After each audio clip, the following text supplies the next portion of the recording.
할렐루야. 더 높아진 것은 우상이다라는 제목으로 말씀을 나누겠습니다. 십계명에 대한 말씀을 나누면서 자연스럽게 갖게 되는 질문이 있습니다. 그 중에 하나가 왜 하나님께서 1계명과 4계명을 앞에 두었을까라는 질문입니다. 그런데 이 질문은 1계명과 4계명을 읽어보면 금방 답이 나와요. 1계명, 너는 나 외에는 다른 신들을 내게 두지 말라. 2계명, 너를 위하여 새긴 우상을 만들지 말라. 3계명, 너는 내 하나님 여호와 이름을 망령되게 부르지 말라. 4계명, 안식일을 기억하여 거룩하게 지키라. 하나님이 왜 1계명과 4계명을 10계명에 앞쪽에 두셨냐 하면 하나님만이 유일하신 하나님, 하나님만이 우리가 경배하고 예배해야 될 하나님이라는 것을 강조하기 위해서 앞에 두신 것입니다. 이런 거예요. 다른 하나님이 없다는 거예요. 우리 위에도 우리 아래에도 다른 하나님이 없고 하늘에도 다른 하나님이 없고 땅에도 다른 하나님이 없다는 것입니다. 아니, 있어서는 안 된다는 거예요. 다른 모양의 하나님도 존재할 수 없다는 의미입니다. 닮은 것을 만들어서도 안 된다는 것입니다. 하나님을 흉내내어서도 안 된다는 의미입니다. 오직 하나님 한 분밖에 유일하신 하나님이 한 분이다, 하나님이시다라는 것을 우리에게 강조하고 가르치기 위해서 1계명과 4계명을 10계명의 앞에 둔 것입니다. 하나님보다 더 앞에 있는 것은 신이든 사람이든 그 무엇이든 물질이든 존재하면 안 된다는 거예요. 하나님보다 앞에 있는 순간 그것이 불행이 되고, 하나님보다 그것이 앞에 있는 순간 그것이 좌절이 되고, 하나님보다 그것이 앞에 있는 순간 절망을 경험하게 되니까 어떤 일이 있어도 너희는 하나님보다 그것들을 더 높은 자리에, 더 앞선 자리에 두지 말라는 것을 가르치기 위해서 1계명과 4계명을 앞에 둔 것입니다. 하나님보다 더 앞에 있는 건 신이든 또 그 어떤 존재이든 물질이든 있어서는 안 된다는 거예요. 다른 말로 하면 그것이 존재하면 인생이 심각해진다는 것이고 인생이 불행해지기 시작한다는 것입니다. 존재하면 문제가 만들어지고, 존재하면 세계가 파괴되고, 존재하면 불행해진다는 의미입니다.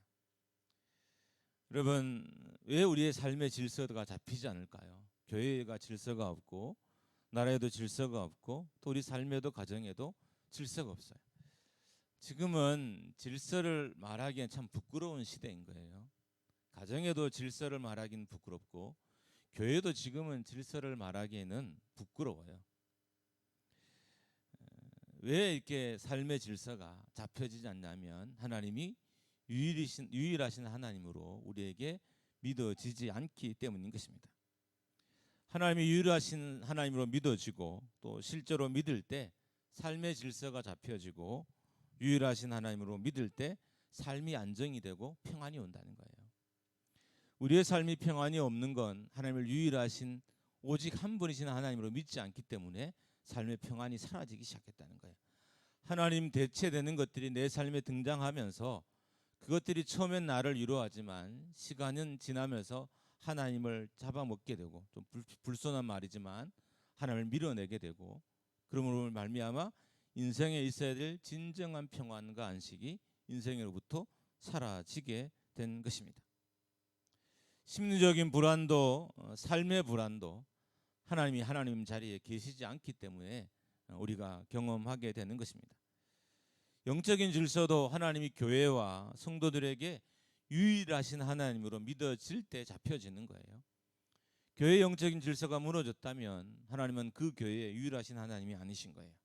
한 분이신 하나님, 오직 하나이신 하나님이 아니기 때문에 교회의 영적 질서가 무너지고 가정의 영적 질서가 무너지게 된 것입니다. 삶의 질서라고 말하는 것이 여러 가지가 있어요. 그래서 그 중에 한 몇 가지를 다루면서 기도해 보려고 합니다. 첫 번째로는 질병입니다. 삶의 질서에 해당하는 첫 번째가 질병인데, 질병은 질서가 어긋나서 생겨나는 거예요. 그러면 허리에 질서가, 척추뼈에 질서가 어긋나면 척추 측만증이나 추간판 탈출증이 만들어지는 거잖아요. 모든 질병은 육체의 질서가 어긋나서 만들어지는 것입니다. 이렇게 육체의 질병이 만들어질 때 사람들은 낫기를 바래요. 꼭 나았으면 좋겠다. 당연하죠. 그러면 저도 아파 보니까 이게 건강한 몸으로 사는 것이 얼마나 복인지 그냥 자동으로 느껴져요. 이번에도 그 안식 주간 첫날에 제가 다시 이렇게 통증이 와서 그 다음 날 병원에 가서, 그러니까 원래 그날부터 일을 좀 해야 되는데 통증 때문에 그 결석을 깨니라고 한 하루 이상은 그 통증과 싸웠던 것 같아요. 제가 약을 좀 늦게 먹었더니 아플 대로 다 아프고 난 이후에 다시 이제 돌을 제거하고 또 사역을 시작할 수 있었어요. 사람이 아파 보면 낫고 싶은 마음이 얼마나 큰지 다 알게 돼요. 근데 왜 사람이 병에 걸렸을까? 이게 질서가 무너진 거예요. 근데 육체의 질서도 유일하신 하나님을, 한 분이신 하나님을 믿을 때 육체의 질서도 잡혀지게 된다는 것입니다. 그런데 우리가 병이 걸렸을 때 낫기를 바란다고 해서 병이 다 나을까요? 그렇다면 우리 병은 다 낫을 거예요. 한 명도 지금 질병으로 고통스러워하는 사람은 없을 거예요. 다 낫기를 바라니까. 근데 하나님께서 병 낫기를 바란다고 해서 다 모든 사람에게 병을 치료해 주신 건 아니에요. 하나님이 우리를 치료하실 때, 하나님 우리를 치료하시는 분이시지만 하나님이 능력을 베푸실 때가 있는 거예요. 능력을 베풀 장소가 있고 능력을 베푸는 사람이 있고 역사를 베푸는 시간이 있는 거예요. 그게 언제냐면 하나님이 그 사람과 그 공동체에 유일하신 하나님이 될 때 하나님이 능력을 나타내시는 거예요. 질병에 걸린 사람이 하나님을 유일하신 하나님으로 바라볼 때 하나님이 그 질병을 붙잡으시고 질병의 왜곡을 고쳐주시고 낫게 해주신다는 것입니다. 하나님보다 더 높으신 분이 없을 때, 하나님보다 더 완전한 분이 없을 때 치유의 역사가 우리 속에 일어나게 되는 것입니다. 여러분, 병이 나은 경험이 있는 분들은 이 말씀이 100% 공감이 될 거예요. 아니 200%, 300% 공감이 될 거예요. 내가 하나님을 유일하신 하나님으로, 나를 치유할 수 있는 하나님으로, 나를 치료할 수 있는 하나님을 믿어질 때 하나님께 그때 내 기도를 들으시고 나의 병을 고치시고 낫게 하는 것입니다. 하나님보다 더 나은 치료자가 없을 때, 유일하신 치료자가 하나님이라고 믿을 때 하나님께서 그 사람의 질병을 고치시고 낫게 해 주시는 것입니다. 하나님을 가장 완벽하신 치료자로 믿을 때 하나님이 그 공동체와 영혼과 육체를 치료하는 것입니다. 그러니까 유일하신 하나님이 될 때. 이 말은 병원을 가지 말라거나 약을 먹지 말라는 의미가 아닙니다. 병원이나 약이 하나님 앞에 있어서는 안 된다는 거예요. 아무리 세상이 의술이 뛰어나도 하나님보다는 더 의지해서는 안 되고, 세상의 약이 아무리 효능이 뛰어나도 하나님보다는 앞에 있어서는 안 된다는 의미인 것입니다. 하나님보다 더 완벽한 의사도 없고 약도 없고 병원도 없어야 돼요. 그럴 때 하나님께서 그 사람을 치료하시고 낫게 하시는 것입니다. 그것들을 의지하지 말라는 의미가 아니라 도움을 받아야 돼요. 그렇지만 하나님 위에는 두지 말라는 거예요. 하나님 위에 있으면 의사도 우상이 되고, 하나님 위에 있으면 약도 우상이 되고, 하나님 위에 있으면 모든 것이 다 우상이 되기 때문에 하나님이 그런 사람들에게 하나님이 치료의 역사들을 베푸지 않는다는 거예요. 오직 하나님이 유일하신 하나님일 때, 가장 완벽하신 하나님, 완전하신 하나님일 때 하나님이 그 육체를 만드시고 낫게 하시는 것입니다. 우리에게 하나님보다 더 높은 것은 다 우상이에요. 하나님보다 더 높은 자리에 있는 것은 그 어떤 것도 다 우상입니다. 우상이 있다는 건 아직 하나님을 유일하신 하나님으로 믿지 않는다는 거예요. 하나님보다 무엇을 더 의지하고 더 신뢰하는 것이 있다면 아직까지 하나님을 유일하신 하나님으로 믿지 않는다는 겁니다. 여러분, 이게 쉬운 일이라면 이미 우리가 모든 질병의 치유 역사를 다 경험했을 거예요. 근데 그런 역사가 안 일어나잖아요. 왜 그러냐 하면 우리가 하나님보다 의사를, 하나님보다는 약을, 하나님보다는 사람들의 병에 대한 어떤 소문들을 더 높게 여기기 때문에 하나님 우리에게 완전한 치료자가 되시지 않는 거예요. 여러분, 하나님이 유일하신 하나님이 될 때 내 육체의 질서가 잡혀요. 그리고 병이 낫고 회복이 되는 것입니다. 그런 의미에서 여러분, 우리가 많은 질병으로 고통을 겪고 있잖아요. 여러분에게 하나님이 유일하신 하나님이어야 돼요. 그 하나님이 만지시고 고치시고 여러분을 낫게 하실 것입니다. 이게 우리 교회의 모습이 되기를 주님의 이름으로 축원합니다. 할렐루야, 할렐루야. 영적인 질서가 잡히면 육체의 질서가 잡혀요. 하나님을 유일하신 하나님을 믿으면 내 육체의 질서가 잡혀지게 되는 것입니다. 질서의 하나님께서 우리 육체를 질서 있게 하시기 때문이에요. 그래서 척추를 질서 있게 하시고 대장과 오장육부를 하나님께서 질서 있게 하셔서 고치시고 낫게 하는 것입니다. 이 모든 일들은 하나님이 유일하신 하나님이 될 때 우리 속에 일어난 일입니다.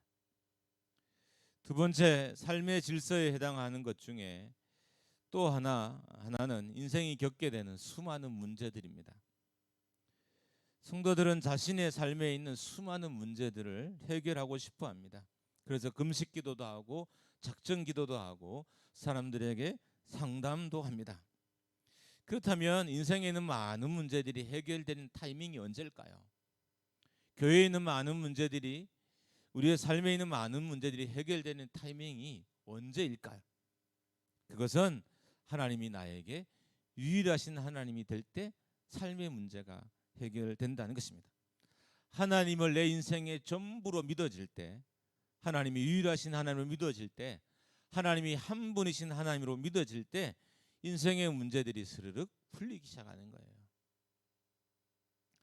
하나님이 두 번째이고 하나님이 세 번째일 때는 인생의 문제들이 풀려지지 않아요. 질서의 하나님께서 하나님을 가장 앞에 둘 때, 가장 높은 곳에 둘 때 그 삶의 문제들을 해결하시고 도우시고 그리고 풀어주시는 것입니다. 인생의 문제도 질서가 흐트러져 있기 때문에 생기는 거예요. 여러분, 교회의 문제가 왜 생길까요? 그냥 때로는 목사가 성격이 별로여서, 교인들이 좀 드세서, 진짜일까요?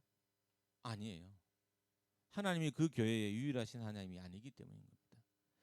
가정에 왜 문제가 생길까요? 아니, 우리 가정은 처음부터 문제가 많았어요. 나는 태어날 때부터 문제 있는 가정에 태어났어요. 아니에요.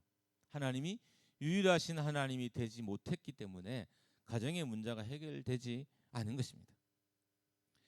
여러분, 직장의 문제도 사람과의 갈등도 마찬가지예요. 왜 사람과의 갈등이 끊임없이 이어질까요?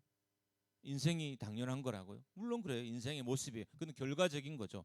하나님이 유일하신 하나님을 믿어지지 않아서 인생의 갈등이 많이 생겨서 인생이 갈등인 것처럼, 그렇게 여겨지는 것처럼, 갈등이 인생의 실존인 것처럼 여겨지는 것이지 문제 많은 것이 인생의 참 모습은 아니에요. 하나님을 유일하신 하나님을 믿을 때 인생의 갈등이 사라지기 시작하는 거예요. 부부간의 갈등도 그 두 부부가 하나님을 유일하신 하나님을 믿으면 부부의 갈등이 해결이 돼요. 교회의 문제들도 하나님을 유일하신 하나님을 믿고 그 하나님께 복종하면 교회의 문제가 해결이 돼요. 가정의 문제, 수십 년 동안 우리 가정을 괴롭혔던 수많은 문제들도 내가 하나님을 유일하신 하나님을 믿으면 가정의 문제가 해결된다는 거예요. 그런데 해결되지 않는 이유가 하나님을 유일하신 하나님으로 믿지 않기 때문인 것입니다. 영적인 질서가 잡히면 인생의 문제는 쉽게 사라집니다. 교회의 영적 질서가 잡히고 가정의 영적 질서가 잡히고 내 개인의 영적 질서가 잡히면 가정도 교회도 또 내 개인의 문제도 사라진다는 거예요. 하나님보다 더 높은 것이 있기 때문에 인생의 문제가 사라지지 않는 것입니다. 여러분, 세상은 문제를 만드는 문제거리들이에요. 세상은 문제를 해결해 주는 존재가 나에게 문제를 던져주는 존재예요. 여러분, 직장의 상사가 여러분에게 문제를 해결해 준 적이 있던가요? 문제를 던져주는 거죠. 아내와 남편이, 자식이, 여러분이 그렇게 힘써서 자식을 낳았잖아요. 키우고 있잖아요. 그 자식들이 문제를 해결해 주든가 아니면 문제를 던져주잖아요. 결혼할 때도 문제를 던져주고 결혼하고 난 뒤에도 문제를 던져주고 다 커서까지도 문제를 던져주는 게 자녀인 거지, 자녀 때문에 문제가 해결된 적이 있나요? 잠깐은 있을 수 있겠죠. 잠깐 아이 때문에 낳고 행복해서 기뻐서 부부 사이가 잠깐 좋아질, 그는 그냥 일종의 착시라요. 착시. 실제가 아니고. 그런 의미에서 인생이든 가정이든 모든 문제든 하나님이 유일하신 하나님이 될 때 해결된다는 것을 우리가 기억해야 됩니다. 우리가 문제를 해결하고 싶잖아요. 첫 번째 말씀대로 우리는 질병을 낫기도 원하고, 두 번째로는 인생의 문제도 해결하고 싶어요. 해결하려면 질서가 잡혀야 돼요. 그 질서란 하나님을 가장 높은 곳에 두는 거예요. 우리 가정의 삶을 가장 높은 곳에 두는 것, 내 삶의 모든 가치관보다 하나님을 더 높은 곳에 두는 것. 그럴 때 인생도 또 교회도 가정의 문제도 해결되는 것입니다. 하나님만을 유일하신 하나님으로 믿는 자리에, 하나님보다 더 높은 것은 우상으로 여기는 자리에 가야 됩니다. 지난주까지 11박 12일 동안 제가 안식 주간을 가졌습니다. 다시 말씀드리지만 장로님들과 또 교회에 감사드리고, 제가 갖는 동안 교회에 아무런 일이 없더라고요. 좀 일이 났으면 제가 좀 기뻤을 텐데 아무 일도 없고 예배도 잘 드리시고 안 싸우시고 다 잘 지내서 감사는 하지만 한편으로는 내 존재가 너무 없는 것 같아서 마음에 아쉬움도 있었어요. 이건 그냥 농담이에요. 제가 섬에서 한 사역이 교회와 사택을 수리하고 신축하는 거예요. 소환도라는 섬에 소환 미라 교회가 있는데, 이 교회가 젊은 층들이 외부에서 많이 유입하다 보니까 젊은 층들은 이게 커피에 익숙해 있잖아요. 그래서 목사님이 교회를 이제 커피숍을 만들어서, 크진 않지만 편하게 와서 커피를 마시고 젊은이들이 가도록 하고 싶어서 이제 그 신축을 교회에서 앞에 달아내는 신축 공사를 시작했습니다. 근데 일하는 분이 다 목회자예요. 아무도 일반인이 없었어요. 근데 그 중에 목사님 한 분이 연세가 한 65세 정도 되시는 분이신데, 특전사를 나와서 좀 씩씩하고 또 건축을 몇 번 해보셨나 봐요. 이분이 리더가 되어서 이끌어가요. 근데 우리 중에 그 외에는, 물론 교회, 저도 군에 있을 때 교회를 지어봤으니까 뭐 건축에 대해서 전혀 문외한은 아닐 거예요. 뭐 그런데 그렇다고 해서 교회를 지을 수 있는 건 아니에요. 우리가 어떤 지식이 있는 것 같고 짓는 건 또 완전 별개의 문제인 거잖아요. 근데 이분이 딱 앞서서 이렇게 이끌어 주시니까 실력 없는 우리가 실력 있는 사람처럼 되는 거예요. 이렇게 해주세요. 여기 잡으세요. 여기 못 박으세요. 여기 어떻게 하세요. 이렇게 해주니까 이분의 이야기만 듣고 따라갔는데 3일 만에 10평짜리 카페가 만들어진 거예요. 기적이 일어났어요. 왜냐하면 기술자가 없는데도 저는 계속 용접만 했어요. 저는 용접 기술자가 아니에요. 그리고 우리 교회에서 용접 시키지 마세요. 잘 하는 것도 아니야. 그런데 그냥 아무도 안 하길래 제가 한번 해봤어요. 했더니 제가 학창 시절에 그 노동일을 많이 해서 눈으로 본 것들이 많았던 것 같아요. 설비도 하고 또 용역 시장에서 매일 아침 팔려 나가서 뭐 건축 현장에서 디모도도 하고 뭐 벽돌도 쌓고 했던 일들, 이게 한 30년 전의 일이기 때문에 남아 있지는 않아요. 그런데 그냥 한번 해봤어요. 그러니까 돼요. 그래서 되니까 그냥 제가 한 거예요. 다른 분도 마찬가지예요. 해보니 되니까 하기 시작했어요. 그래서 3일 만에 이 카페가 완전 신축이 될 수 있었습니다. 건축 현장에도 질서가 있으니까 문제가 쉽게 해결되더라고요.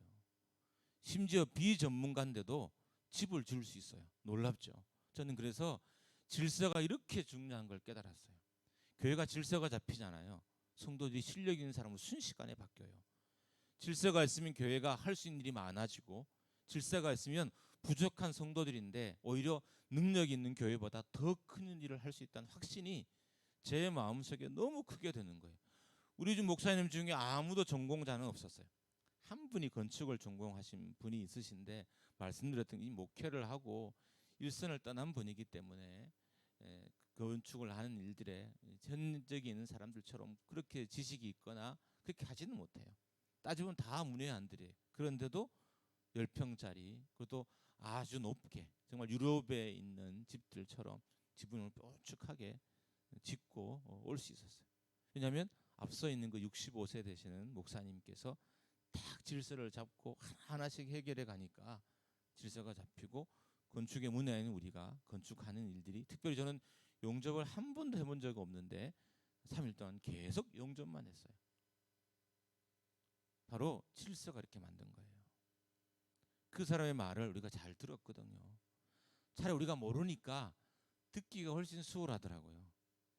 그분이 하는 대로 하면 돼요. 잡으세요. 여기에 뭐 탁카 치세요. 여기에 뭐 하세요 하면 따라 하니까 그냥 만들어지는 거예요. 만약에 우리 중에 자기 생각에도 앞선 사람이 있었다면 아마 3일 내내 우리가 싸웠을 거예요. 근데 안 싸우고 건축을 다 완공하고 올 수 있었던 것은 그분이 이끄는 대로 우리가 질서 있게 건축에 참여했기 때문입니다. 여러분, 인생의 문제들도 마찬가지입니다.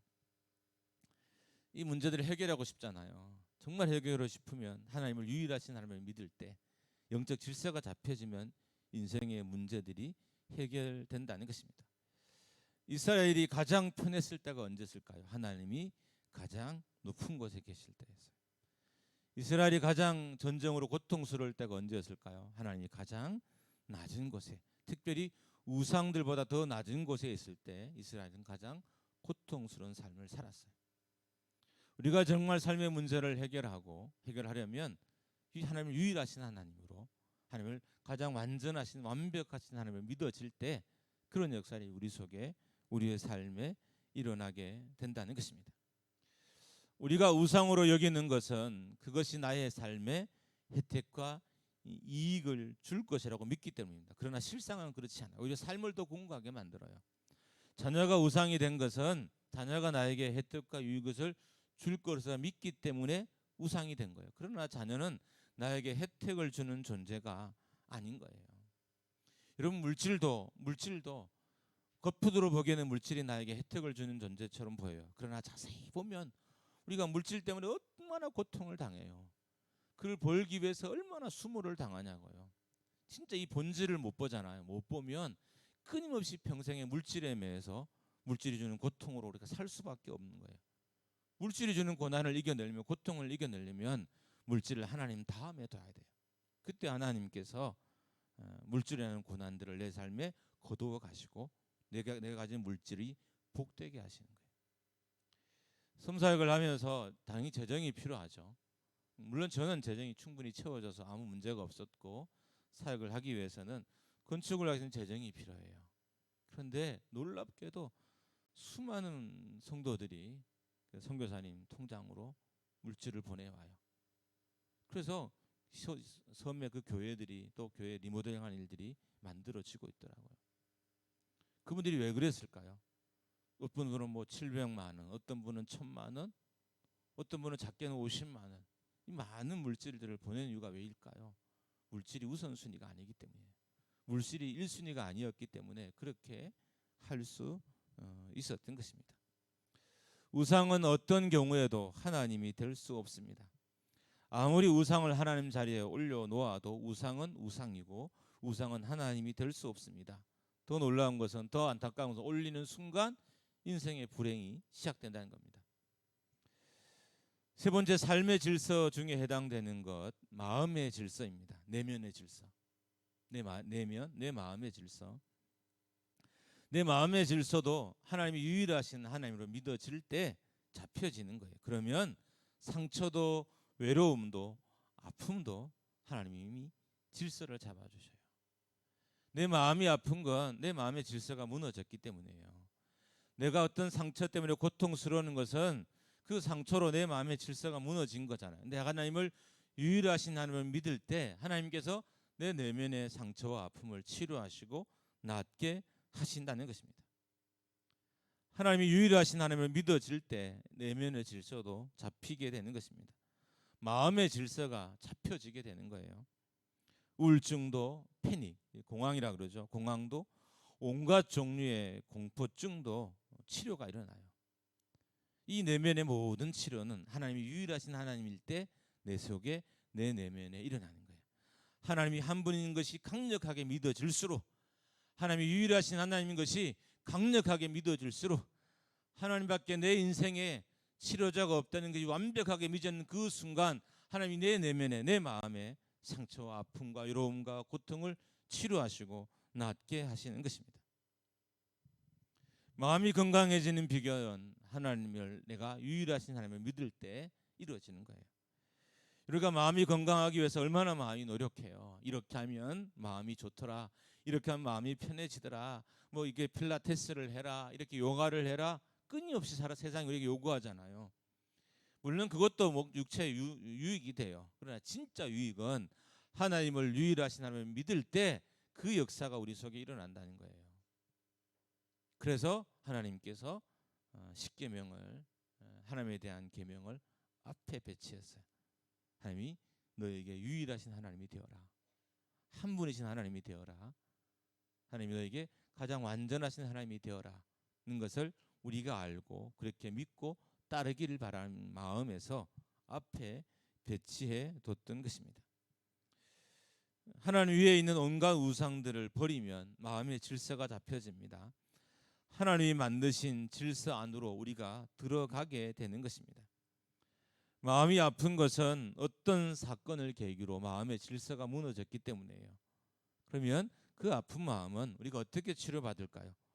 물론 우리가 그 사람과 사과를 하고 때로는 기도를 통해서 하나님이 나를 위로하시면 큰 은혜가 되고 또 도움도 되지만 진짜 치료의 역사는 언제 일어나냐? 하나님을 유일하신 하나님을 내가 믿고 고백할 때 하나님이 내 마음을 만지셔서 내 마음을 완전히 온전케 하시고 새롭게 하신다는 것입니다.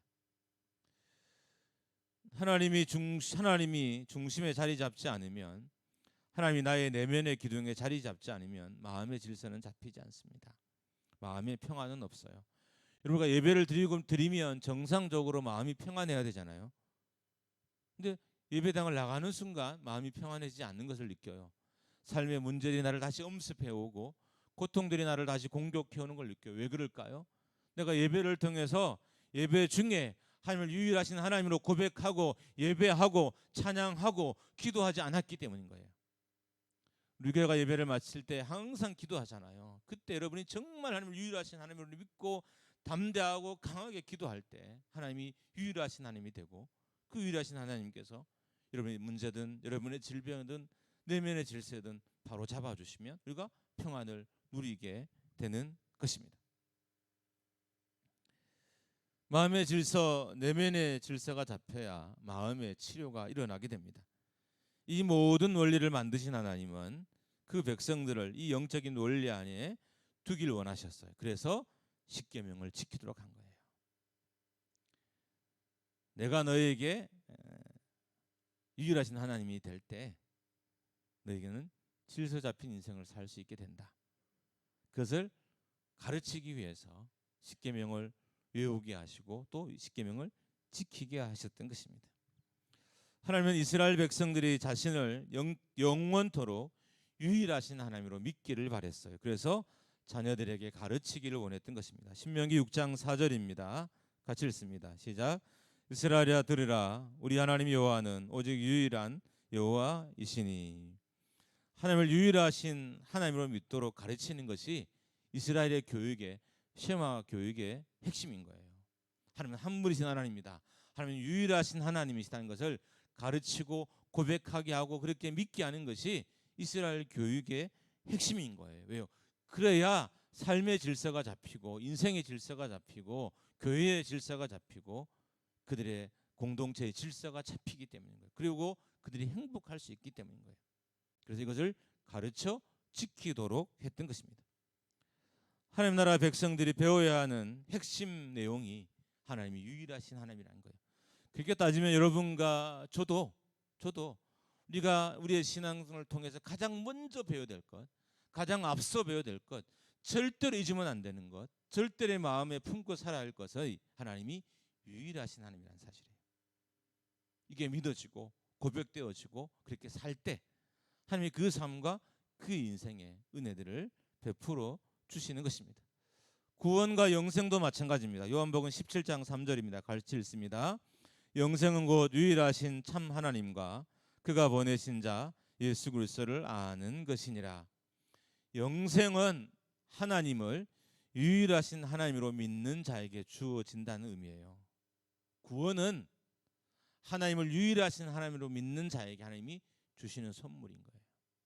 선물이지만 어떤 자에게 주시냐?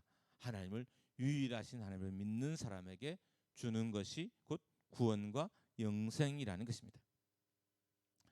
예수 그리스도를 유일하신 메시아로 구세주로 아는 자에게 주어진다는 의미입니다. 우리는 문제를 잘 해결하려고 하나님을 더 바라보는 것이 아니라 다른 것들을, 부수적인 것들을 바라봐요. 그것을 바라보다가 어느덧 그것이 우상이 되고 우상으로 인해서 문제 해결과는 거리가 멀어지게 되는 겁니다. 여러분, 우리가 가정의 문제를 해결하고 싶어 해요. 그러니까 문제를 해결하다 보니까 돈이 좀 있으면 우리 가정의 이 문제가 해결되겠다. 그래서 돈에 집중해요. 그 돈이 가정을 좀 도와 열심히 일해서 살아봤더니 돈이 내 삶에 큰 유익이 있어요.